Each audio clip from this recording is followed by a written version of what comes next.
It's your time, it's his time, it's Bam's time. Bam's time to shine. We have, would he still dominate? He being Michael Jordan, would Michael Jordan still dominate in today's era, today's time in 2025? Comment down below what you think he would average, how good would he be on defense, how his shot would look, ball handling, everything. Do you believe he would still dominate? Comment down below. Let's get straight to this video. Every year or so, there's a discussion centered around players who played during the 1980s and 90s and their ability to not only play, but to dominate in today's NBA. Whether it's because today's players are thought of to be softer or that the league got rid of major rule changes to make offense quote-unquote easier, or simply because they're competitive, egotistical super athletes who have the most... So this rule, I believe this rule just made you have to, here. Oh, I'm here.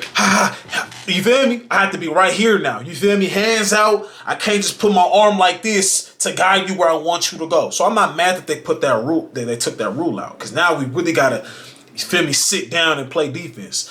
You know, I'm not saying they weren't doing that back then, but, you know, now, hey, you can't guide me with your hand. You're going to have to move them feet. Easier, or simply because they're competitive, egotistical super athletes who have the most confidence in themselves to dominate against anybody at any time.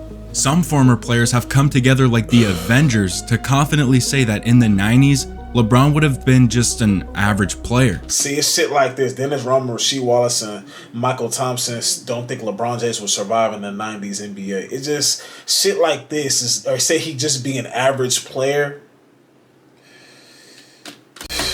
That's crazy. Some of these theorists go as far as stating that had Michael Jordan played in today's NBA, he would have averaged a 40-point triple-double. Not just 40 points per game across an 82-game season that's only been accomplished twice by, you can't say that if you never averaged a triple-double before. But 40 points, 10 rebounds, and 10 assists per game.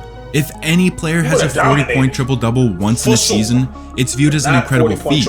It's an uncommon stat line among the game's top players. But to average those numbers across a season sounds fictional. And until someone builds a time machine to grab a 27-year-old Michael Jordan and throw him into today's NBA, there's quite honestly no way to know what MJ would average. That would be the case if Daryl Ventura never existed.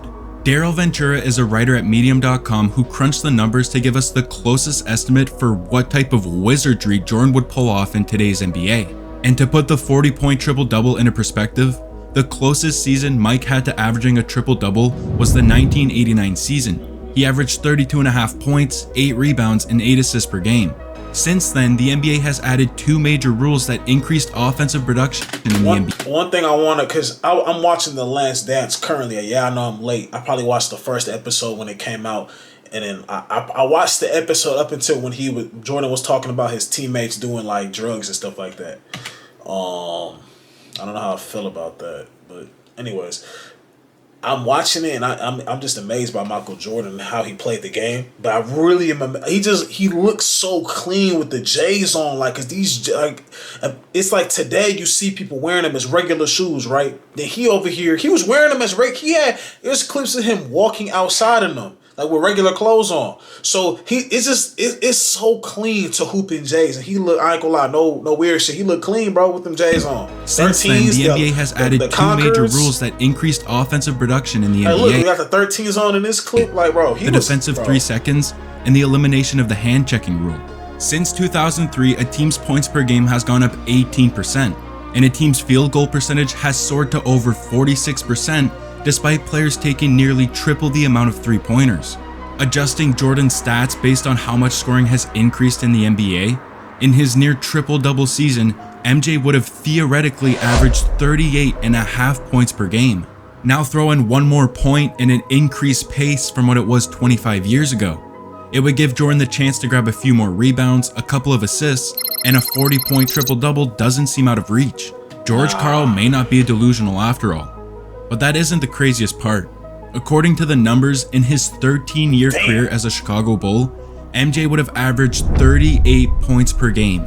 And at his scoring peak in the 1987 season, he would have averaged 44 points per game in today's NBA. Bro, he really retired. Like, but I just like, because his father passed away and stuff like that.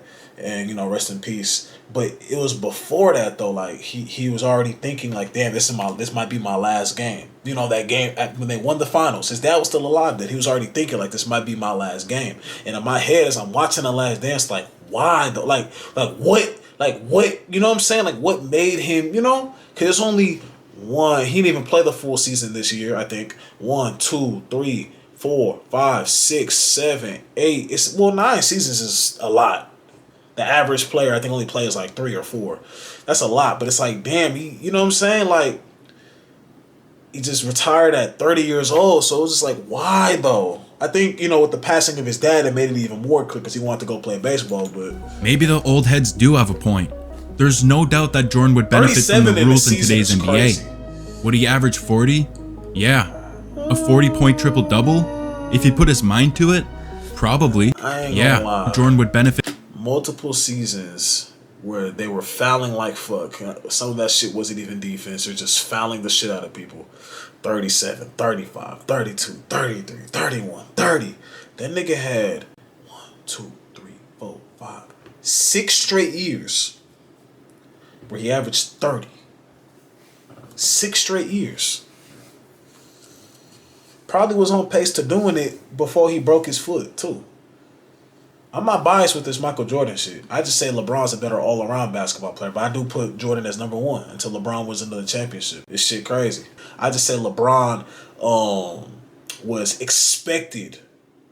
Jordan wasn't expected. So when he did this shit, everybody's like, oh shit, this guy's the next. This guy's, what I'm saying? Like he's that. Then LeBron is like, we expect this. You know what I'm saying? Fit from the rules in today's NBA. Would he average 40? Yeah.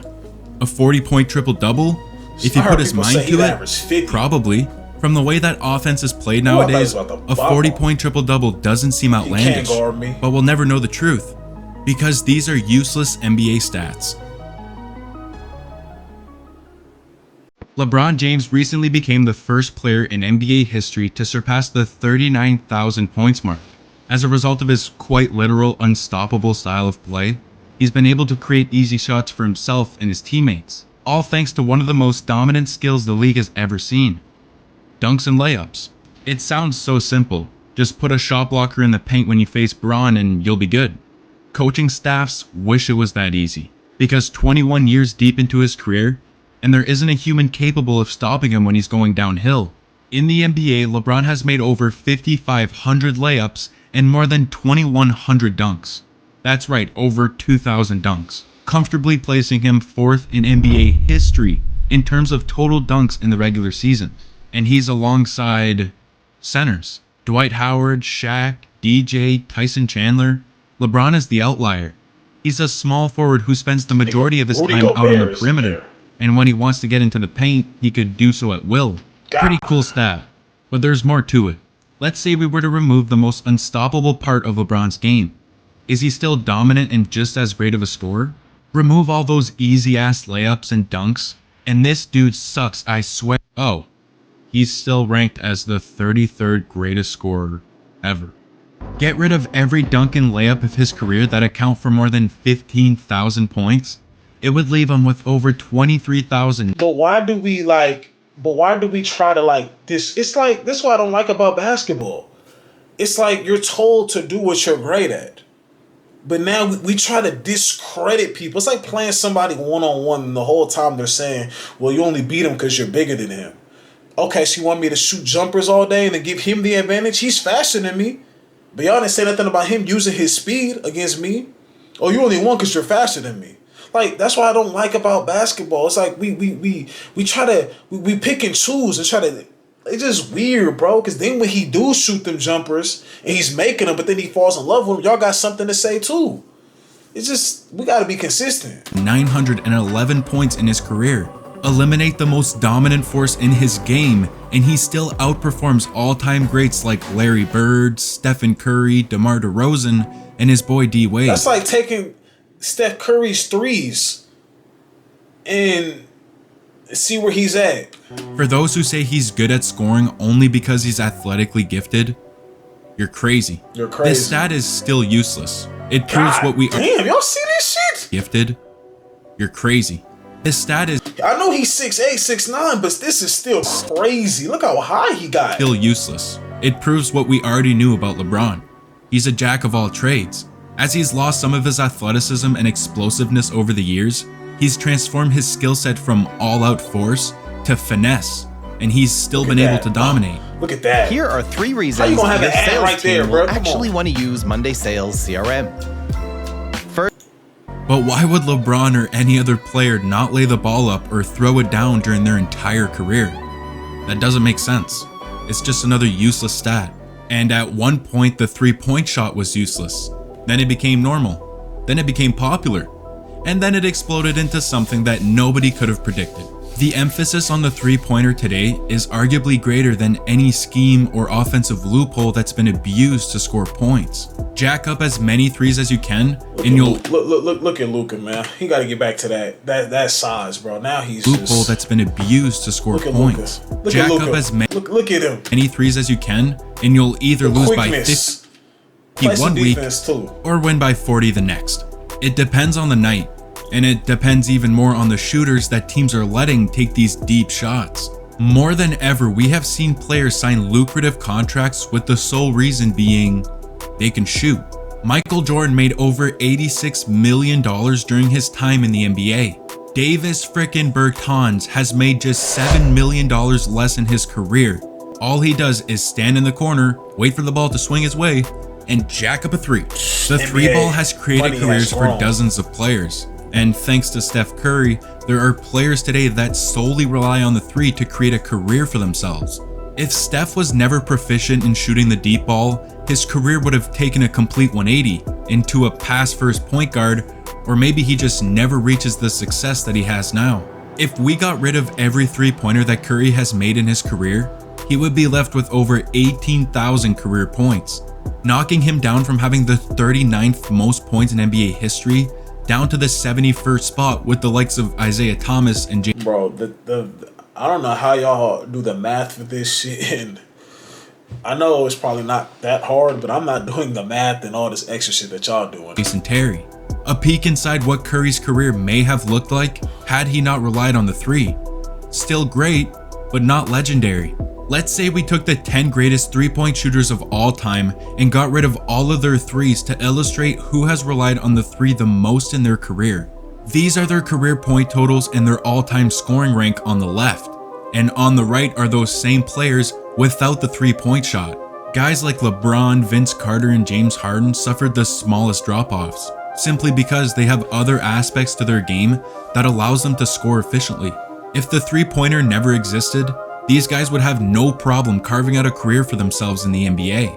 On the flip side, Kyle Korver and Klay Thompson wouldn't be the players that they were if it wasn't for the 3. Would they become mid-range specialists, or would they turn into a modern-day Steve Kerr? Stand in the corner and patiently wait for the ball to swing your way. Something tells me Klay wouldn't have the patience for that. Without the 3-point line, there are many NBA careers that would be in question. But 44 years after its introduction, that 23-foot 9-inch line from the basket is more present than it's ever been. Some of the greatest shooters on the planet may not have a career without the 3, but it doesn't matter. It's just another stat that holds no purpose. Similar to what fans thought when the in-season tournament was announced. And then it quickly became one of the greatest additions the league has ever made. The do-or-die games in the knockout rounds bring excitement and intensity for every second of the game, as fans were usually spending the entire regular season waiting for the playoffs. And at times we're wishfully hoping for a Game 7, one game to decide your entire season. That's why the in-season tournament is so good. But what does NBA history look like had the league taken the approach of the in-season tournament, March Madness, or the NFL? What if once the playoffs started, the winner of every game won in every round would immediately move on? I've gone through every series of the last 23 NBA finals to determine how much of history would have actually changed.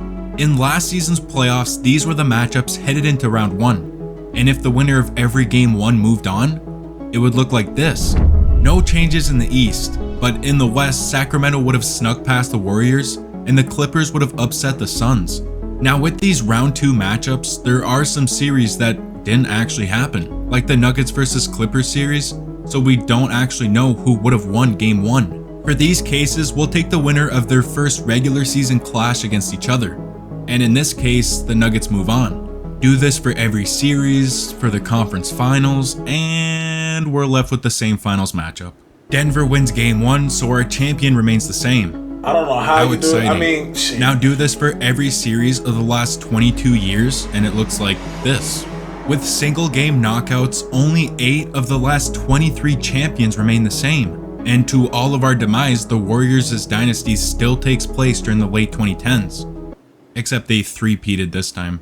History repeats itself as Miami captures 2 titles during the LeBron era, and the Kobe and Shaq Lakers run it back. To everyone's surprise though, Phoenix and Orlando captures their first championship in franchise history. And the Sacramento Kings would have won back-to-back titles in 2003 and 2004. History would have been flipped upside down, dude. LeBron carries Cleveland to a championship in 2009, Derrick Rose brings the Bulls back to the mountaintop, and Brooklyn's Big Three actually gets it done. Had the NBA followed in the footsteps of college basketball or the NFL with a winner-take-all format, boy, this video turned into Michael Jordan, went from Michael Jordan to some other shit. We'd be looking at players and franchises much differently with a ring on their finger. But we won't. It never happened, because these are useless NBA stats. Oh, I see what you're saying. Pretty much all the so this is what he's saying. He's pretty much saying all this would you is all what you're just assuming. Useless stats that you're going off of that we'll never really know because it didn't happen. You don't know what would have happened. We're just going off of what would have happened. Pretty much I think is what he's saying. Good video though, man. If y'all like this video, y'all know what to do. Smash that like button. Rest in peace to Kari, ex my grandma, both our grandmas. I got a special video coming for y'all. We almost at 2,000 subscribers, man. Y'all keep subscribing, liking up. We got some shit dropping. And I'm gone, man. Bam time.